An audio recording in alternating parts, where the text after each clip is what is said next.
茨城県出身田子ノ浦部屋、関脇若隆景、福島県出身荒汐部屋、最後は大関琴櫻、千葉県出身佐渡ヶ嶽部屋。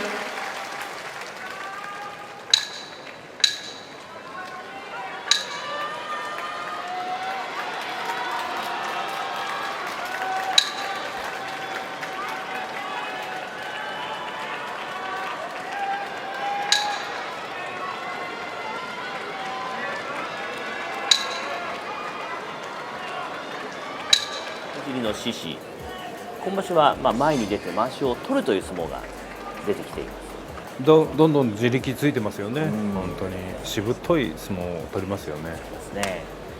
そして竜電は今場所は立ち合いの踏み込みが目立っています。まわしを取る相撲では、一日の長があるという竜電、今場所はどうなるでしょうか。6日目の幕内の最初の取組です。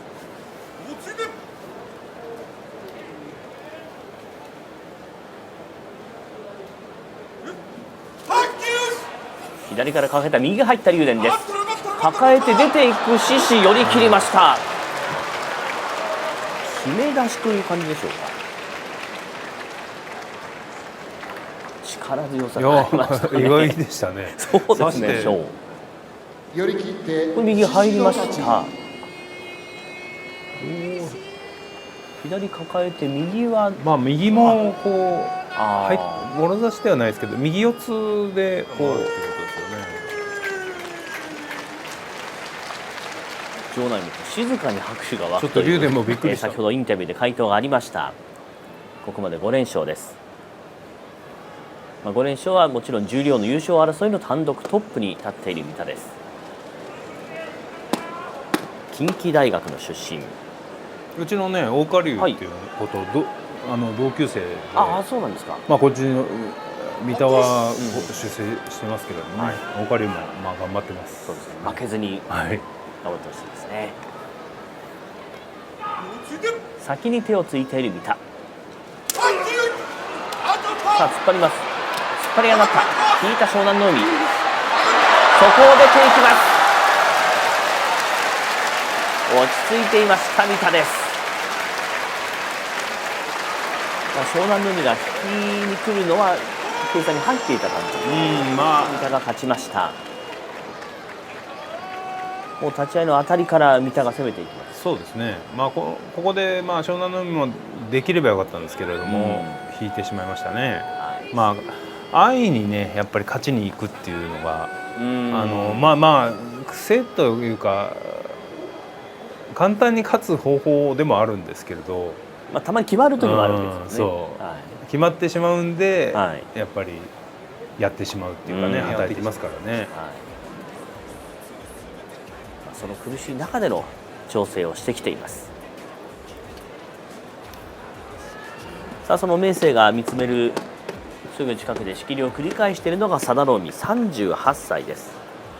ここまで3勝2敗。日翔志と佐田の海は初顔です。胸から行きました。引いた日翔志、逆襲する日翔志です。また引いた、叩き込みました。ちょっと左足を気にするところはありましたが、押して引いて押して引いて日翔志が勝ちました。懸命の土俵ともうね、やっぱりどこかで押し込まないとはたきはね、引きませんから。そういう気持ちのメンタルすごく大きいですね。ありますね。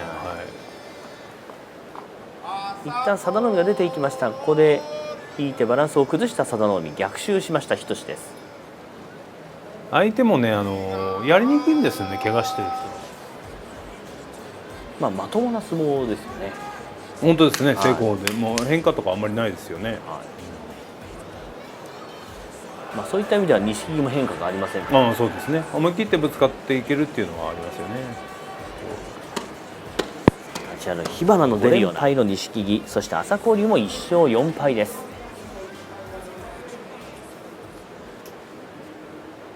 苦しんだ序盤、中盤では星を伸ばしていきたい両者。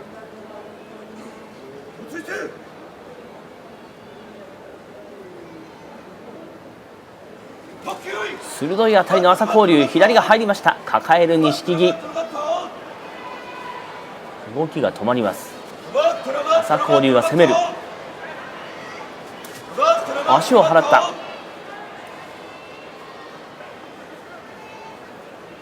抱え込む錦木です。もう一回足を払います。錦木は動じません。回しを探りますが、これは錦木許しません。さあ、胸は合っています。さあ、朝紅龍がどうきっかけをつかむか。すくい投げ、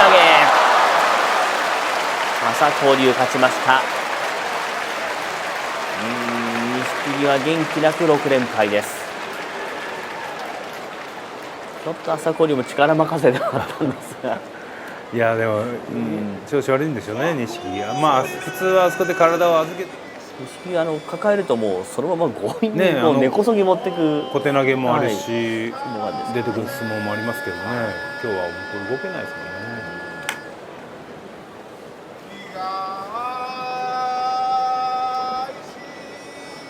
朝紅龍もここから、胸が合ってしまって決して楽ではなかったところです。全然、はい、普通ならこれ、持っていかれる相撲なんでしょうけれども、強引なすくい投げが決まりました。足もちょっとね、左足も友風もあまり無理が効かない感じでしょうから、そうなると立ち合いのそうです低さ、ね、思いっきり当たって、左入れるかどうかですよね。今場所はよく体が動いています。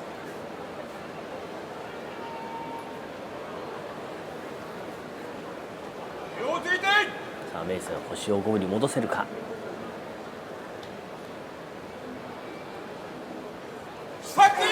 先に踏み込んだ明生、突き放す友風、友風ついていく、友風の細かい突っ張り、明生こらえる、明生残す、友風つく、はたきに落ちません。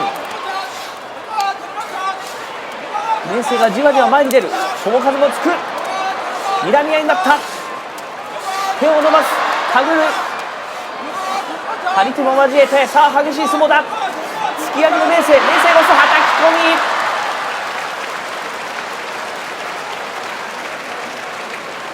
明生が流れをつかんだと思ったところにこの落とし穴があります。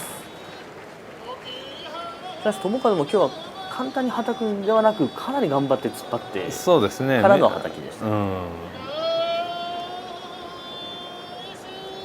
た。どっかで引くタイミングをね、見計らってるんですけど、明生もはたかれるっていうことが分かってますからね、なるべく頭を下げないで、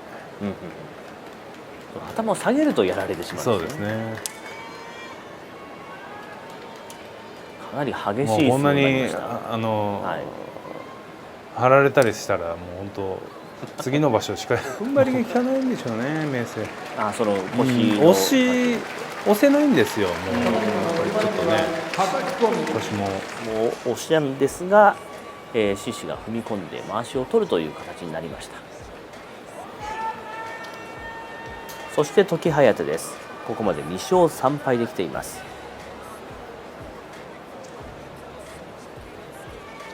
体はそれほど大きくないんですが、胸から当たって、この人も自分の形になれないとなかなかね、ちょっとこう、淡白なところありますよね。待ったなしの声がかかりました。初顔です。足に時疾風、押すのは翔猿です。翔猿が距離を取ります。低い翔猿、合わせると時疾風も低くします。突き上げる翔猿、左四つになりました。時疾風の組み手、しかし上手を引いた翔猿、上手投げに行く、上手投げ、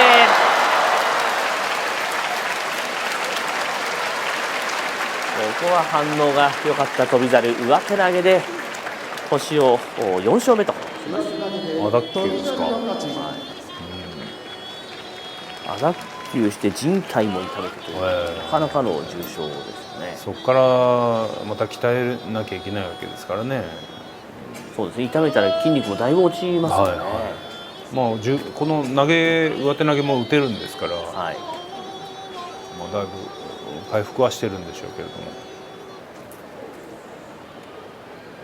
で強引に時計当てが出てくるところをこの上手投げです。まあ上手ですよね。翔猿って本当何でもできるし、組ませないうまさっていうかね、この相手の型にさせないっていう、上手取れなかったので先に取られてね、取れなかったのでやっぱ押っつけて強引に出てきましたね。まあでも今日は御嶽海戦です。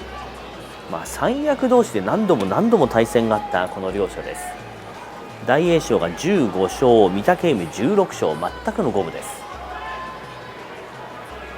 御嶽海がここまで2勝3敗、御嶽海もこの本来の圧力というのが今場所はあまり出ていません。連敗を止められるか大栄翔。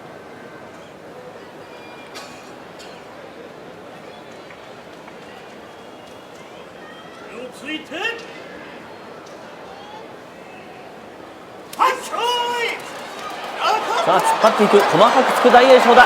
今日は突っ張る大栄翔、体をぶつける、いなした、残す御嶽海、御嶽海前に出る、回り込む大栄翔、突っ張る。さあ激しい動きになりました。四つになって我慢比べ、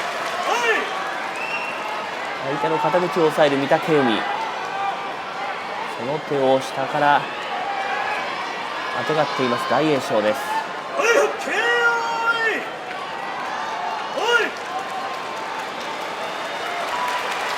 先に仕掛けるのはどちらか、拍手が大きくなっています。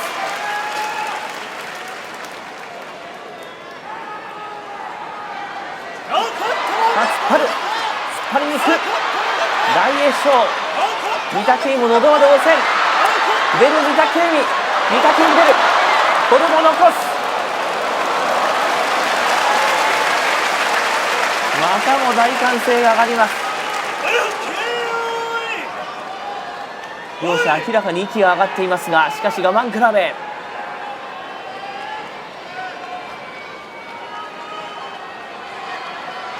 土俵の中央です。右が大栄翔、左が御嶽海。さあ突っ張る、引いた大栄翔、御嶽海押し倒しました。最後は力尽きたように転んだ大栄翔でした。執念は伝わってきました。まあやれること大栄翔もね、やれること全部やったっていう感じですかね。そして負けた大栄翔にもこの大きな拍手。ファンは大喜びです。まあでも大栄翔ね、懸命に突っ張ったんですけれど、やっぱりね、体重をかけてるわけですから。こういう場合どうでしょう、先に仕掛けた方が辛いってこともないですか。そんなことは。いや、それは下に入ってる方が結構苦しいって言いますけどね。大きい力士と藤の川にすっぽり入られてね、2本刺されるというね、普通逆にこっちがね刺していかなきゃいけない。そうですね、逆を食らってましたね。まあ当たりの強さ、スピードというのがもっと上位にいた時はありましたよね。ありましたよね、元気ありましたよね。まあ今日は本当美ノ海をね、前みつ取らせないことですよね。はい、過去は7対7と五分です。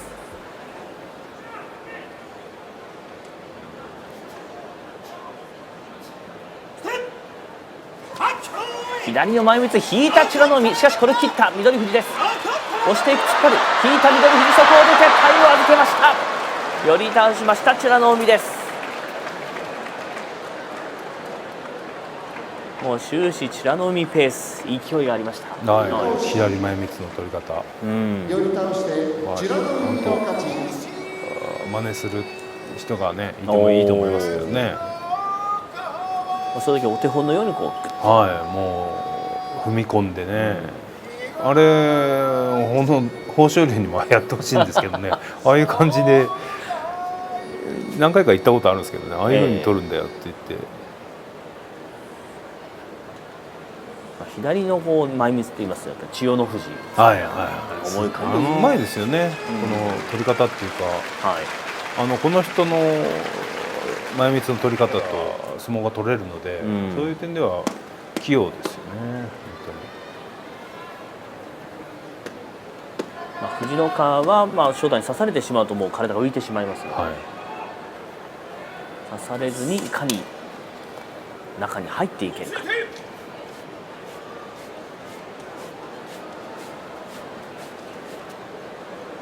気合十分の藤の川。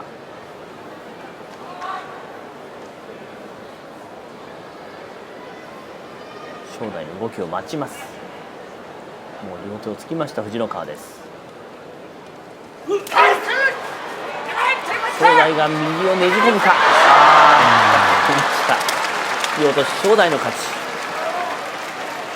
藤の川の当たりをしっかりと受け止めました正代。思い切って藤の川当たりましたけれども、重いですね。私は思い切って当たってははい、いますね。当たってますけれども、右を差し勝ちましたよね、正代がですね。そして狼雅は3勝2敗できています。まあ、安定味はありますが、まあ、ちょっと受け身の相撲が多い。そうですね、右四つという型があるんですけれど、まあ、今日金峰山もね、どっちかといえば、まあ、右四つでも取れるので、はい、まあ、上手を取らせたりすると、狼雅も危ないところはあるかもしれませんね。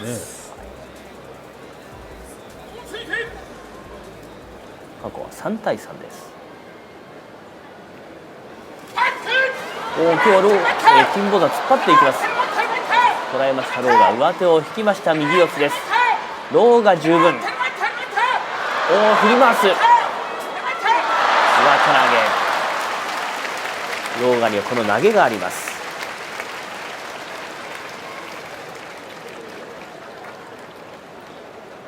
先場所は7勝8敗で7勝すべて投げ技で勝ったという狼雅。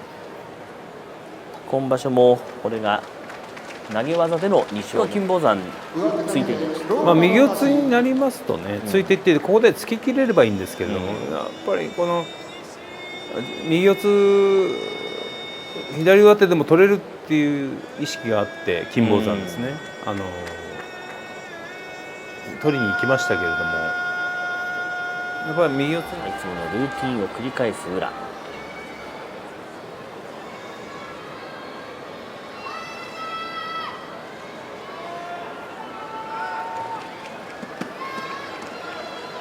両者ともほとんど指先でつまんないですよね。宇良と大野勝です。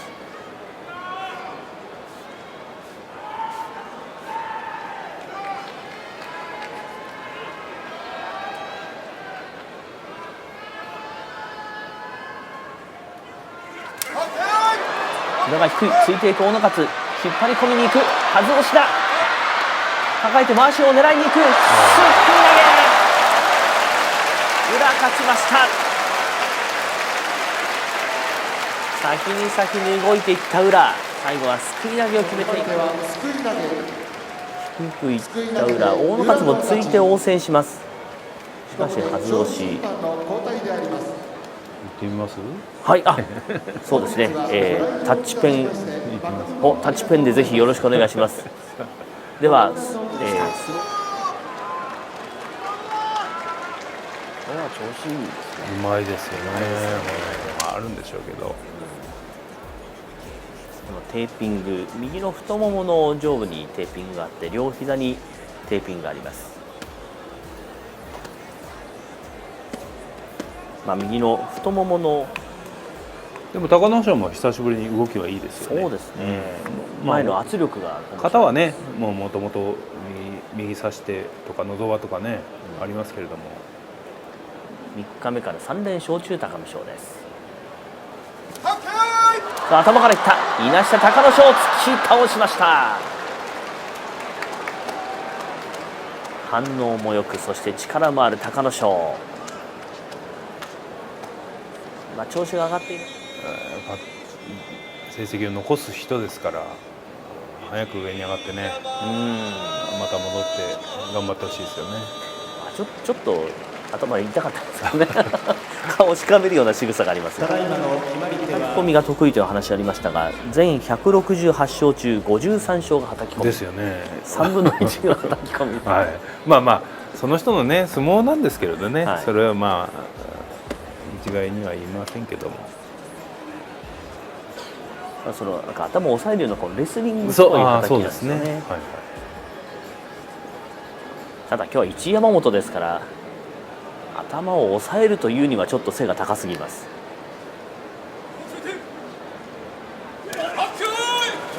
今日は大勝負が出ていく、そしてはたく。ちょっと痛そうですね。一山本です、うん、まあでもこうやって決まっちゃうからですねいやそれはたきますよね簡単に勝てますからね。そうですね、簡単にっていう言い方もちょっとおかしいけれども、ただ今日はもちろん効くんですけれども、一山本はちょっと引いてしまったんですよね。ああ、これ確かに一山本気持ちが高ぶったりとかするような感じが見えないですよね。本当ですねどこまで勢いでいっちゃうんだろうって感じですよね。はい、さあその中では若元春は、ベテランとまでは言いませんが、しかし上位で長く相撲を取っています。どれだけ壁になれるか、そして草野はどうやって壁を乗り越えるか。初顔です。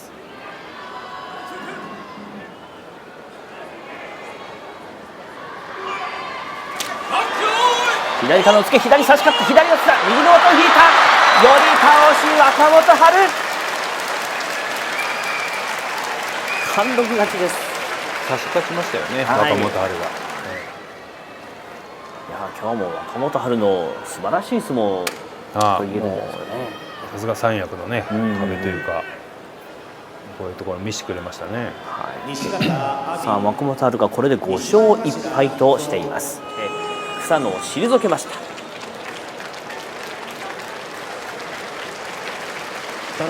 そんなに体重では変わらなくなってきましたね。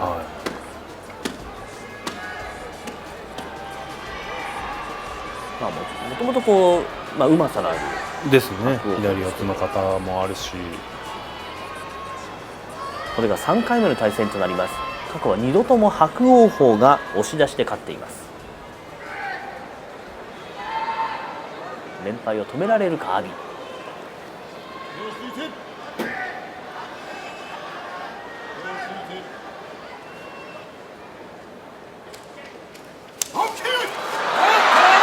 気に出ていく。あっさり勝負が決まりました。当たってすぐ引いてしまった阿炎、そしてついていった伯桜鵬。ちょっと勢いの違いがそうですね。これが阿炎が力も違ってくるんですけどね。阿炎が手を伸ばしても距離取れない、伯桜鵬の踏み込みが勝ったという感じですかね。今場所が東の2枚目の伯桜鵬、自己最高位なんですが、これは三役狙えそうですね。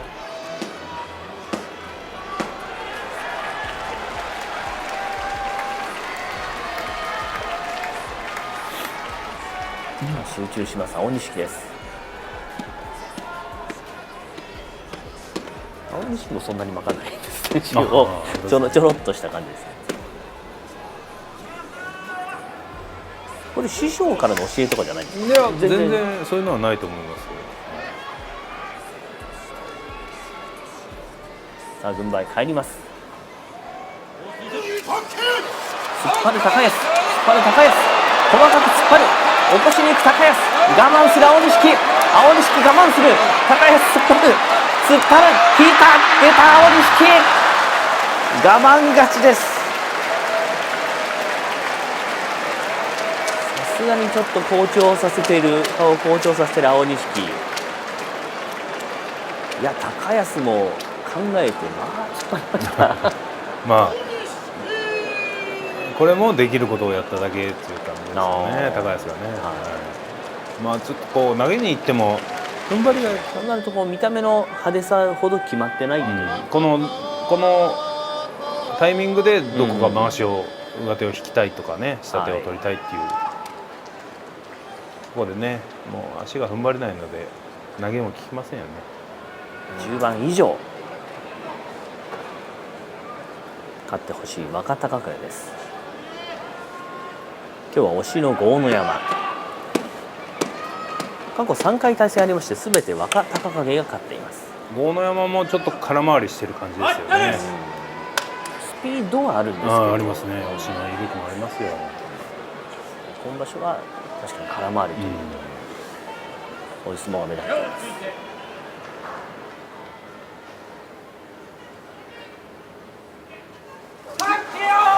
引いた、若隆景珍しく引きました。そして首をかしげました。考えましたね今日は。最初から狙ってでもここの大関に行くうちに、こういう勝たなきゃいけないっていうのはあると思いますよね。そうですね、まあ、いい相撲ももちろん大事ですから。まあそれは満足はしないと思いますよ。やっぱりその与えちゃった。だいぶ昔の話、そうね。はい。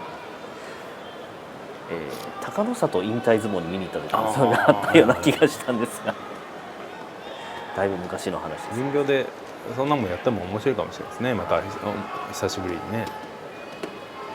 先場所は40歳で、史上初の金星、史上最高齢三賞も獲得しています。霧島は昨日敗れましたがここまで4勝1敗。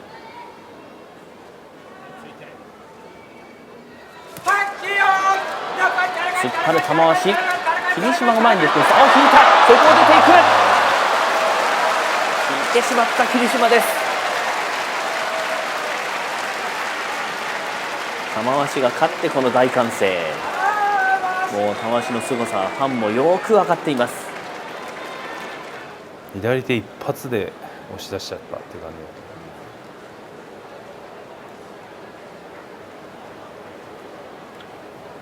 霧島も引かなければ。まだね残れ。さあ気合が入りました。前とも同じ動きをして、さあ準備完了の琴櫻。今場所はキレのある動きが目立っています平戸海。さ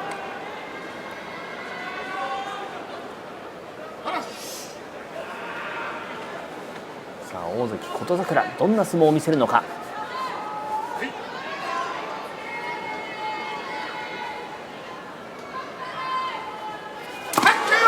一歩当たった、抱えた、右が入る、左から抱える琴櫻、左から絞る平戸海、右は入っています。小手投げに行く、どうもつれた、軍配は琴櫻。ちょっと強引な相撲ではありましたが物言いはつきません。平戸海もうまく取りましたが琴櫻が強引に一歩を踏み込んで、上手はちょっと切れましたね平戸海は。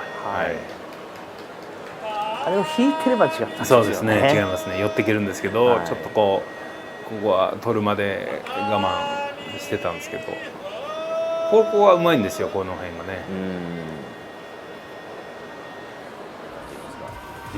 どうなんでしょう。まだじゃないですかね。まだですか。まあ土俵入りもあるしね、そのいろんな場所も違いますし。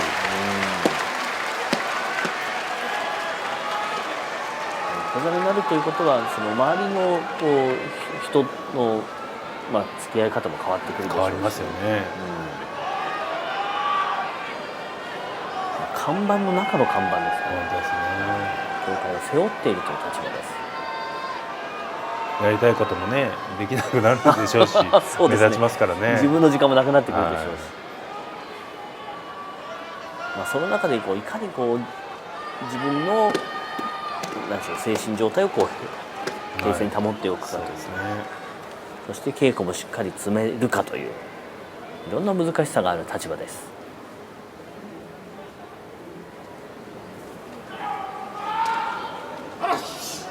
さあ待ったなしです。187キロ大の里、192キロ熱海富士。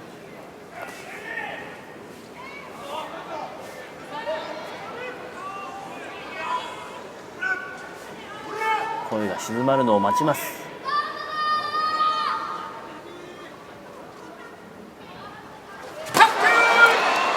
頭をつける熱海富士、もう仕掛けを引いている大野里、寄り切りました。相手の良さというのもあるでしょうが、非常に落ち着いていました今日の大野里です。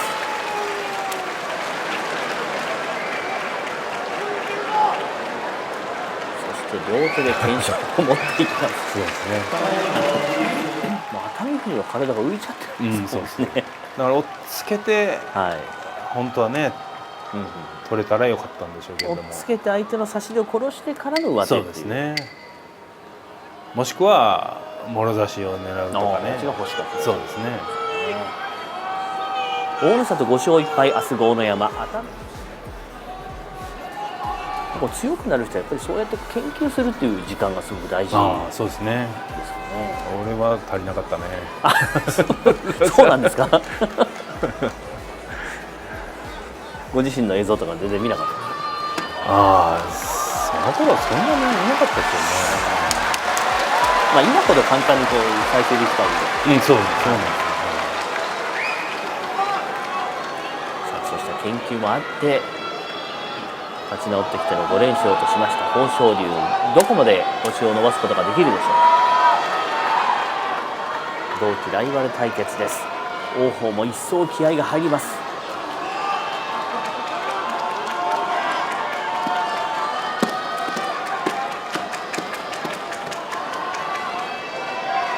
豊昇龍は時折こう気合がほとばしりすぎる表情をすることがありますが、今日は非常に落ち着いているように見えます。さあ、待ったなしの声がかかりました結びの一番です。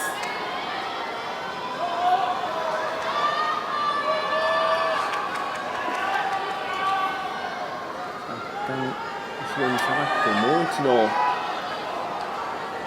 足場を固めて、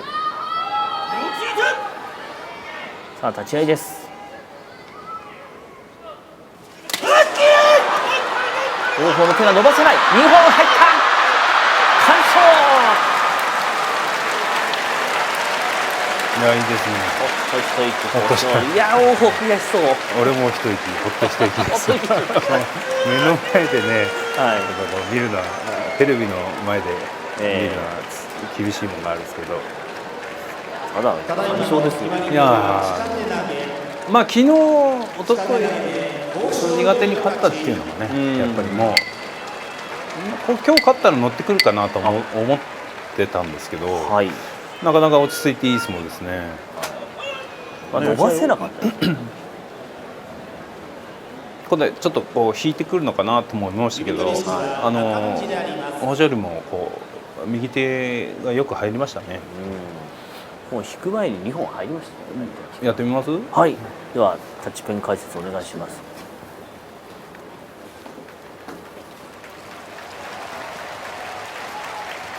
さあ、それではやっぱり大事なんですよ。この背中にね、手をこうくっつけるんです。このわずかな手首の角度ここでそうすると肘も使えるんですよね。この肘をこう張ったり、肘を張る、おっつけ巻き替えてきた時もこうおっつけが効くんですよね。だからその体の硬い人っていうのはこの肘が使えないんですよ。こういう動きはできても。